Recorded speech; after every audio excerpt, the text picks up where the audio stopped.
আমার মাম্মামের জন্য তৈরি করেছিলাম ড্রাই ফ্রুট লাড্ডু, তার রেসিপিটাই শেয়ার করছি।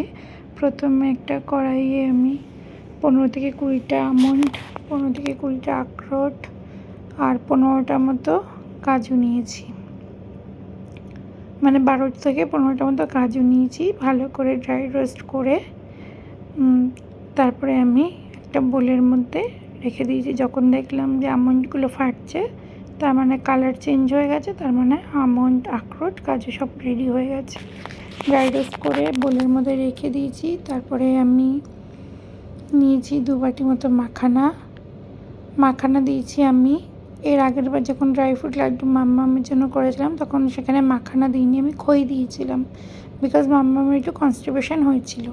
কিন্তু খইয়ের সঙ্গে ড্রাই ফ্রুট লাড্ডুটা খাওয়ার পরে মাম্মামের পটিটা একটু বারবার হচ্ছিলো, ওই জন্য আমি এবার খই দিলাম না, এবার দিলাম মাখানা।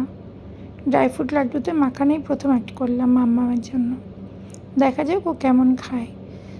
মাখানা দেওয়ার পরে মাখানাটাকেও ড্রাই রোস্ট করছি। এখানে 2 বাটি মাখানা আছে, ড্রাই রোস্ট করে নিচ্ছি। ড্রাই রোস্ট করার পরে মাখানাটাও কালার চেঞ্জ হবে এবং মাখানাটাও সুন্দরভাবে ড্রাই রোস্ট হয়ে মুচমুচে হয়ে যাবে। যখন দেখব 2 আঙুলে মাখানাটা মানে ভেঙে যাচ্ছে, তখন মাখানাটা রেডি হয়ে যাবে। এই লাড্ডুটা বাচ্চাদের ভীষণ এনার্জি দেয়, আমি তো ওকে এনার্জি বলি। আর এটা বাচ্চাদের জন্য ভীষণ উপকারী একটা লাড্ডু। যারা বাচ্চাদের দেবে তারা নিজেরাই বুঝতে পারবে এই লাড্ডুটা কতটা উপকারী একটা শিশুর জন্য। এই যে দেখো মাখানাগুলো ভেঙে গেছে, এবার মাখানাগুলোকে আমি একটা মিক্সিং বোলের মধ্যে নিয়ে নেব।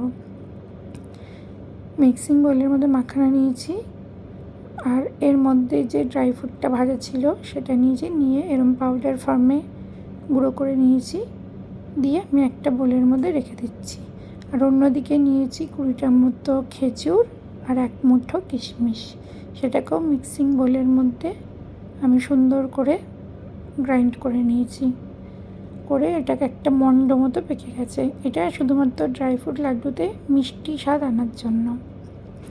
এবার এই সমস্ত আর মানে খেজুর কিশমিশের মন্ডটা, তার সাথে এই যে পাউডারটা করেছিলাম ড্রাই ফ্রুটের, সেই পাউডারটা সব একসঙ্গে দিয়ে আটা মাখার মতো মাখবো, উইদাউট মানে বাটার, মানে কোনো জল ছাড়া কিন্তু এটা মাখতে হবে। ভালো করে মাখবে। একটা যেহেতু এর মধ্যে নানা রকম বাদাম আছে, যার ফলে একটা তেল ব্যাপার আসবে, তো এটাকে সুন্দর করে এই বলের আকারে করে নেবে। আজ যেহেতু আমার একটু শরীরটা খারাপ ছিল, তাই যে দিদি আর কি মাম্মামকে দেখাশোনা করে, ওই দিদি আর কি ওর জন্য ড্রাই ফ্রুট লাড্ডুটা তৈরি করেছে।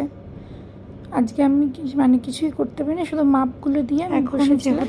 যেটা করে গরম তাইও করেছিল, তো আমার টোটাল 27 থেকে 28টা মতো লাড্ডুটা রাখবো ফ্রিজে। আমি 2টো বাইরে। কেমন লাগলো ড্রাই ফ্রুট লাড্ডু রেসিপি জানাবে।